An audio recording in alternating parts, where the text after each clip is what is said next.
He thought he was getting stood up. But when a 4-year-old walked in and said, "My mommy sent me to find you," his life changed forever.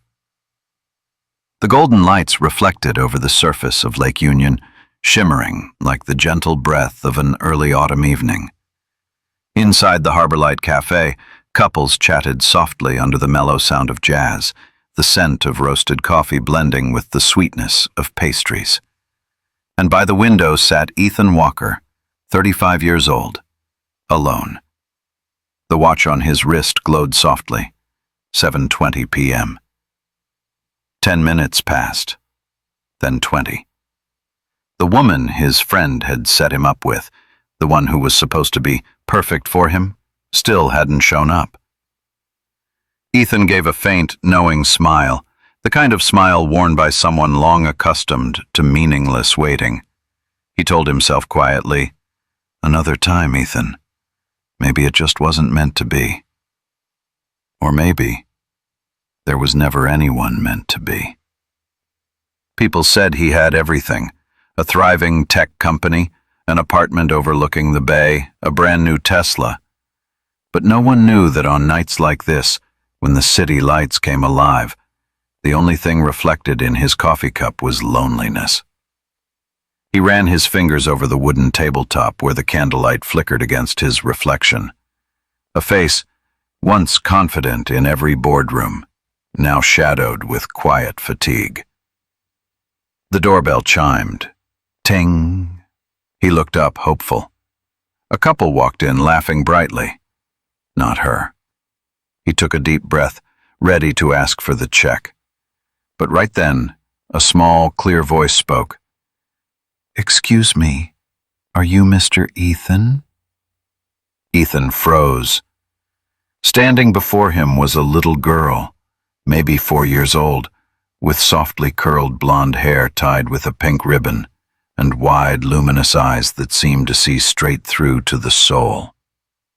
She wore a pale pink dress and held a teddy bear in her arms, standing up straight like a tiny messenger on a critical mission.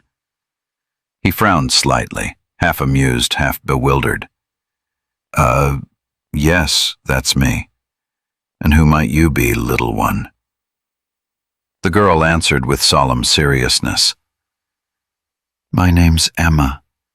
My mommy told me to find you and tell you she's sorry she's late. She's parking the car and she said, 'Please don't leave. She's afraid you might go away.'" That innocent, responsible little message made Ethan forget entirely that he was about to walk out. He bent down slightly and smiled warmly. "Oh, so your mommy sent a representative to find me, huh?"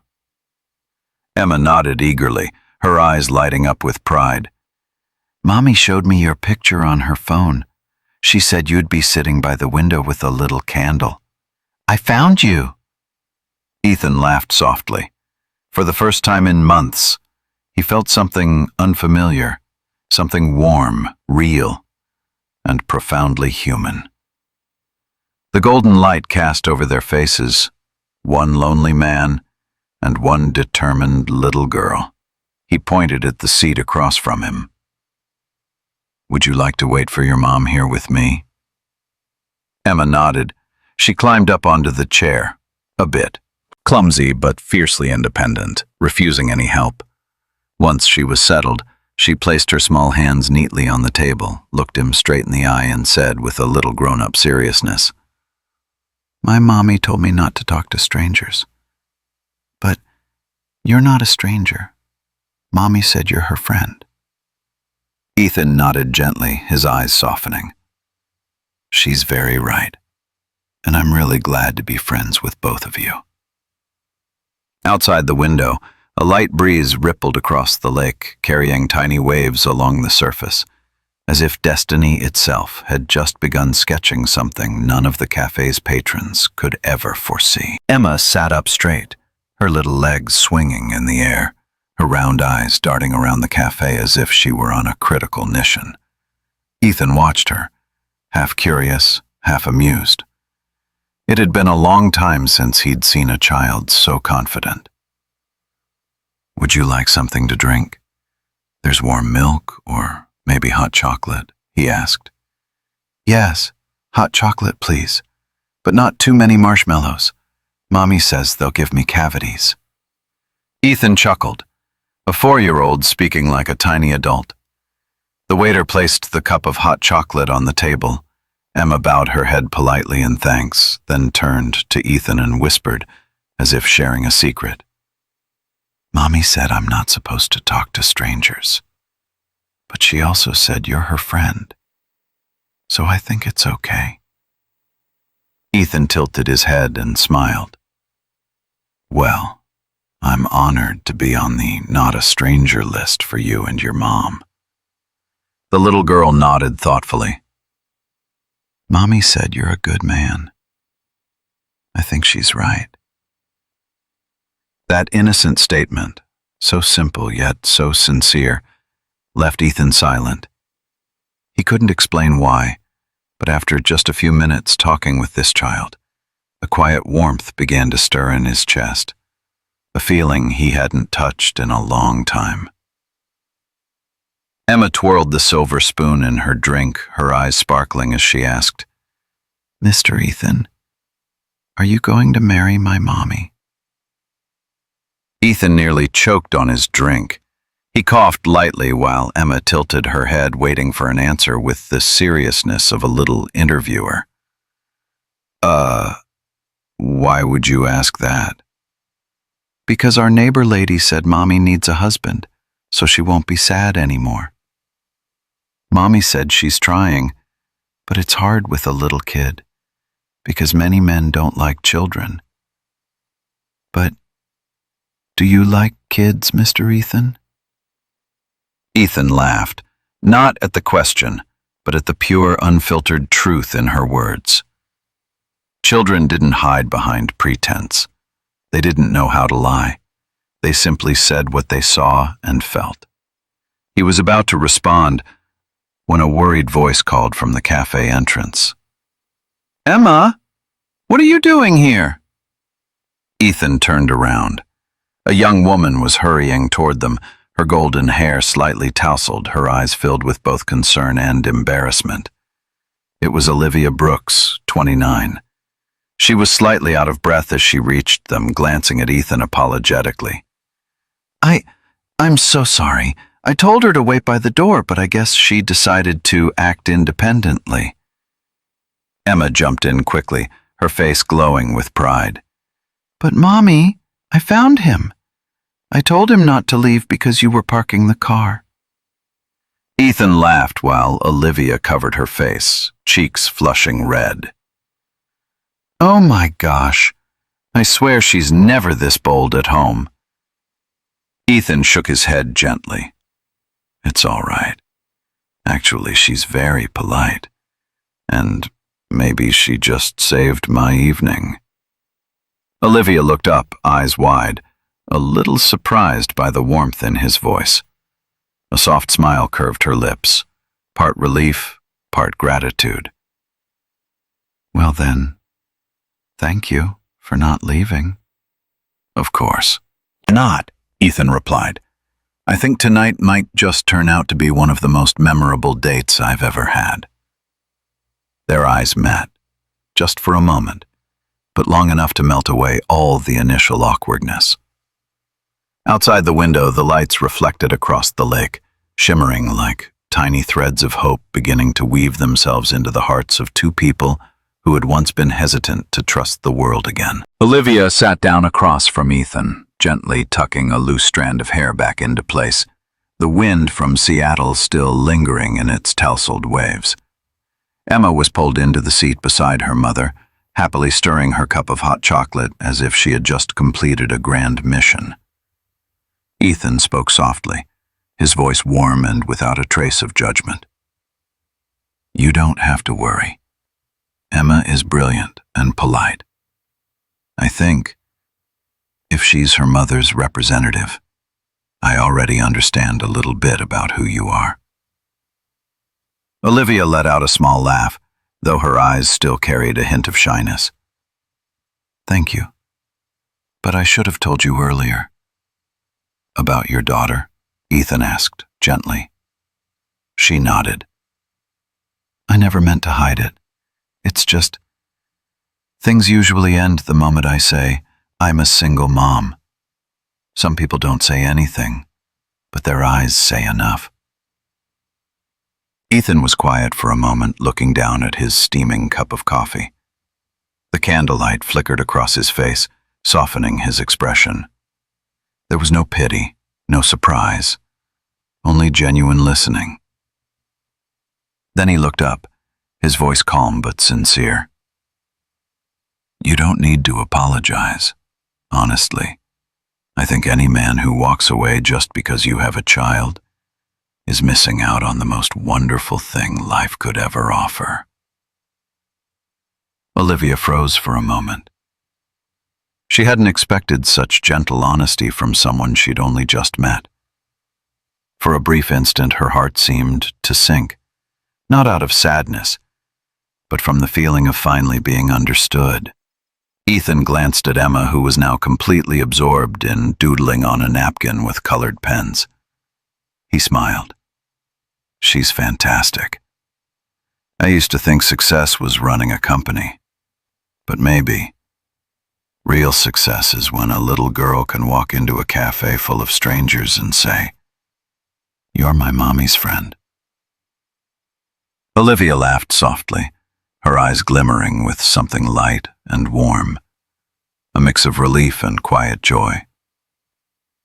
That's the most beautiful thing anyone's ever said to me on a blind date, she replied, her voice slightly trembling. In that moment, they both laughed, not because it was funny, but because somewhere inside their loneliness had found an echo. The cafe lights shimmered on the tabletop where 3 cups released gentle streams of warmth. 3 strangers sat together, and between them, something new had just begun. Outside, the breeze rippled across the lake, the tiny waves spreading outward, like the first quiet signs of destiny. Dinner began with awkward small talk, but slowly and almost naturally those words melted away, like thin ice meeting sunlight. It was Emma who broke the tension first. She told stories about her class, about the neighbor's cat who loved stealing fish, and the time Mommy burned the pancakes, but they were still yummy.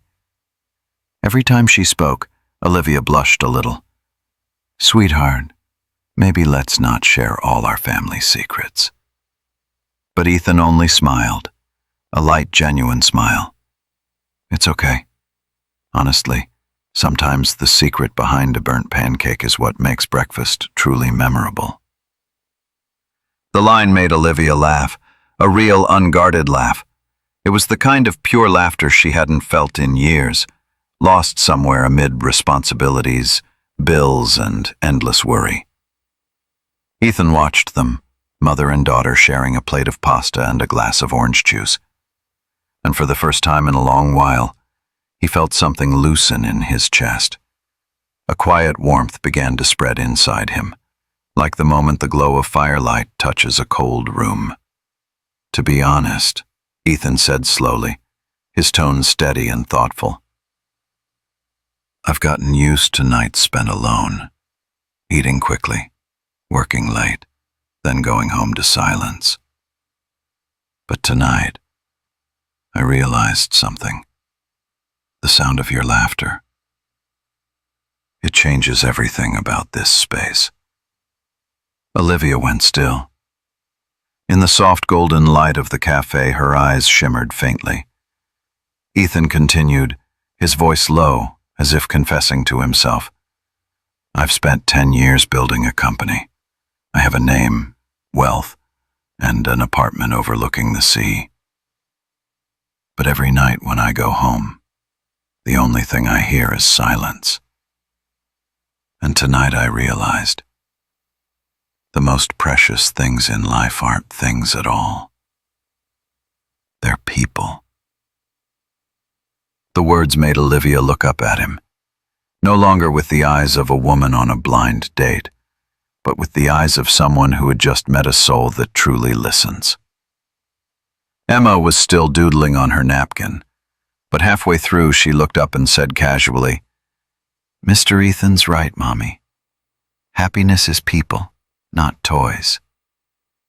The whole table burst into laughter.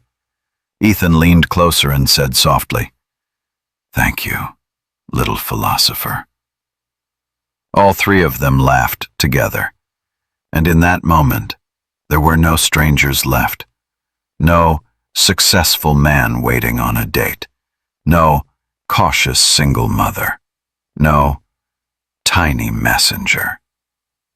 Only three souls sharing warmth, a family not yet named, but already real in every glance and every shared laugh. Outside, the gentle Seattle rain began to fall. Raindrops slid down the cafe window, reflecting the flicker of candlelight. Olivia spoke softly, like a thank you that needed no reason.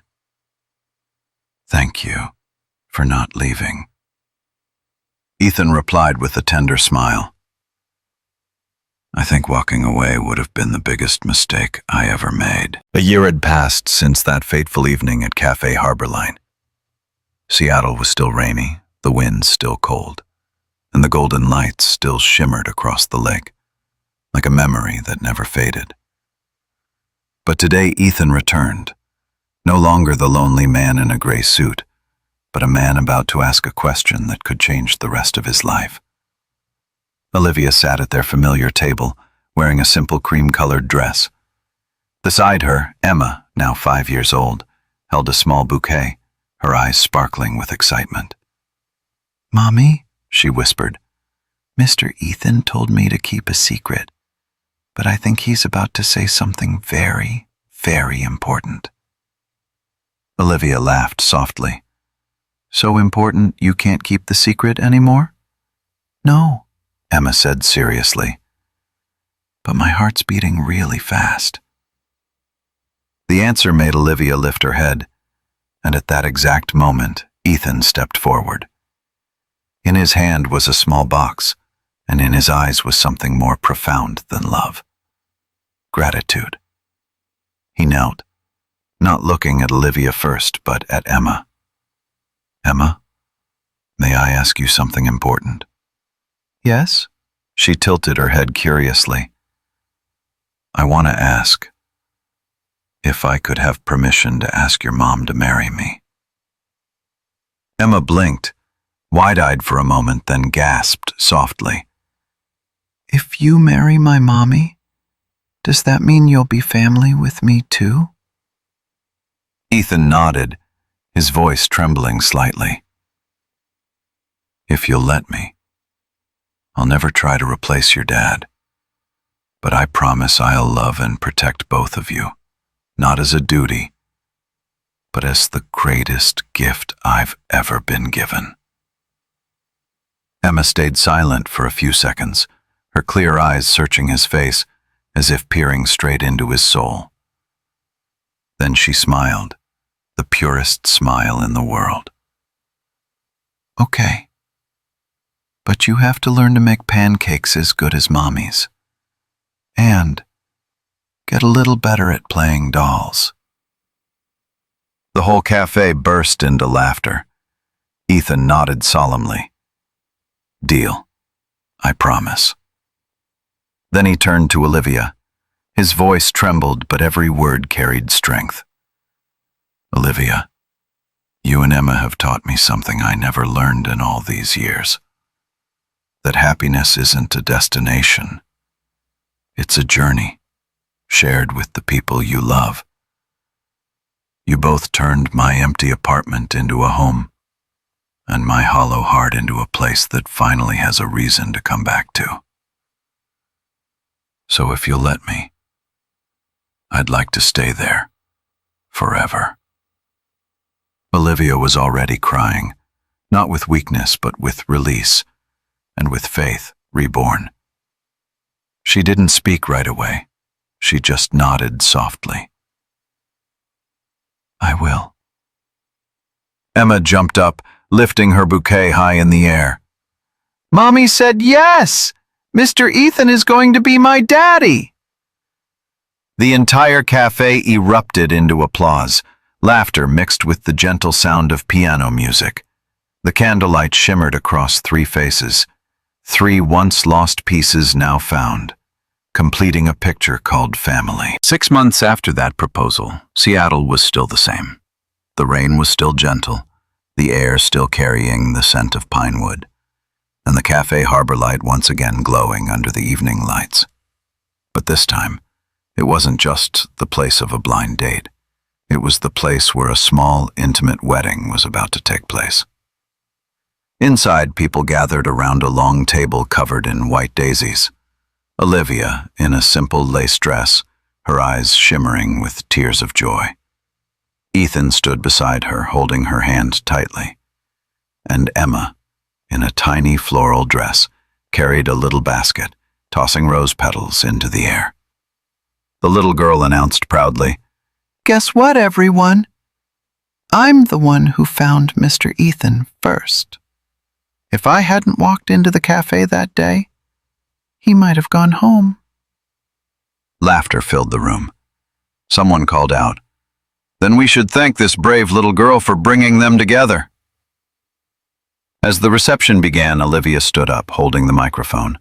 Her voice trembled slightly, but it was warm and full of emotion. "I used to think my past was something that made me hard to love. I used to fear that once someone knew I was a single mother, they would walk away. But today, I'm standing here, not just with the man who chose to stay, but with the belief that sometimes fate brings love wrapped in the most unexpected packages."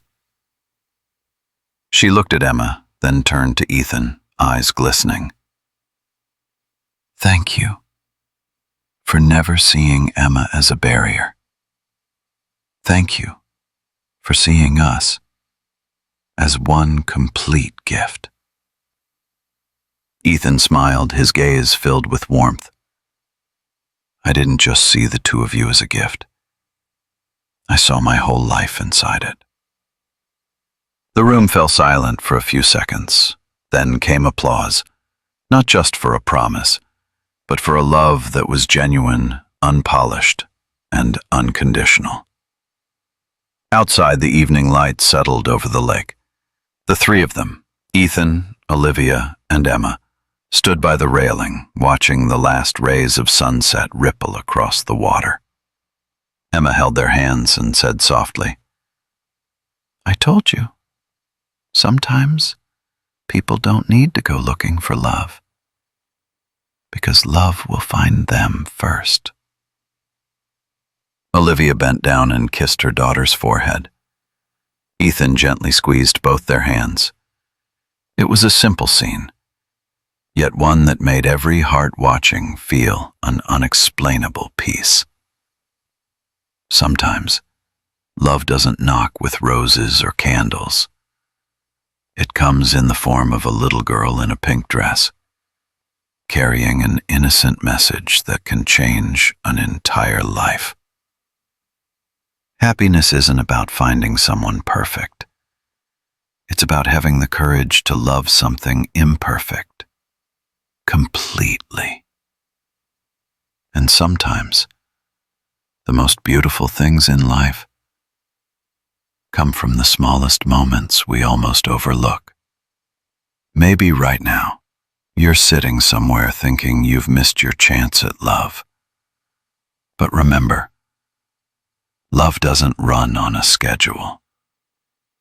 It only asks that you don't walk away before the miracle arrives. If this story touched your heart, share it with someone who needs to believe that happiness still exists.